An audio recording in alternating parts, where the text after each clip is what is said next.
Zerg friends, it's me, Fenner from Frenetic Array, once again bringing you a quick tip video. This one is going to be on Ling Bane vs Ling Bane wars, so giving you the techniques that you need to win the Ling Bane wars. Yeah.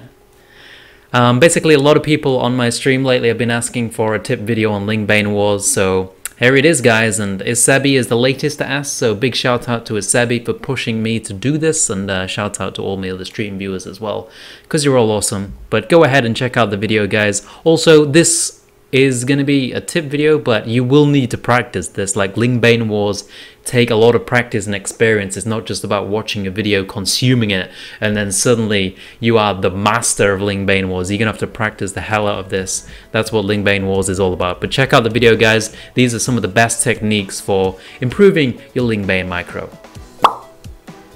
Use separate control groups. This is pretty self-explanatory. You need your Zerglings and Banelings in different groups to be able to control them optimally. If you have them in the same group, you're not going to be able to split them as you want to and force certain situations.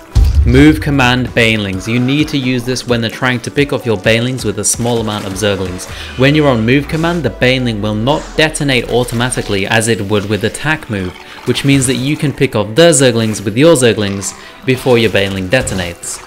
Shift-click Zerglings onto Banes. This is one of the best ways of separating small amounts of Zerglings onto enemy Banelings to be able to pick them off without losing too much. Now I'm going to put this in slow-mo so you can see exactly what's going on. What happens is, first of all, you have a control group of Zerglings. Then you right-click their Baneling. Then you shift-click one of the portraits or two of the portraits of the Zerglings at the bottom, which removes them from the control group.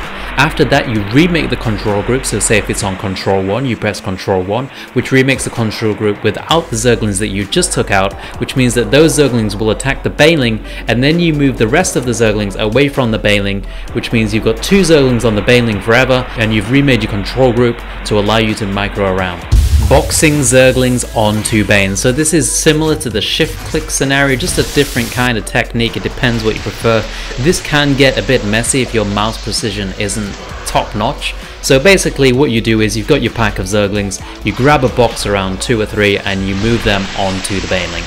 Clump faking. So what you want to do with this is, once you've got that 1 or 2 Zerglings onto the Baneling, using one of the previous techniques, you want to get your clump as close as possible to the Baneling, and basically you're just faking them out here. You want to make them think that they're going to get a big hit on all your Zerglings, and you pull them away at the last second, which makes them detonate, but because you pulled away, there's not enough reaction time for them to realize that, and then they just kill 1 or 2 Zerglings.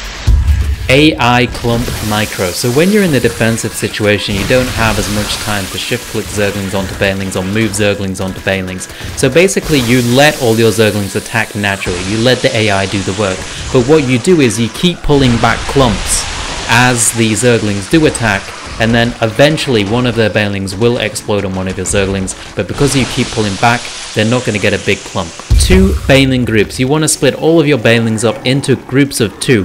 Why? Because 2 Banelings can kill 1 Baneling, which means with splash damage, 2 Banelings can kill like 10 Banelings, which means that you're going to get really efficient trades, which means that you also don't take bad trades since you're going to be having 2 Banelings and not 10 in a group.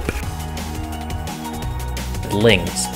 So this kind of plays into that because you hit a really, well, not a super early, but you hit a really strong timing quite early in the game with 2 gas, and if a player is being too greedy going for that fast third, then you do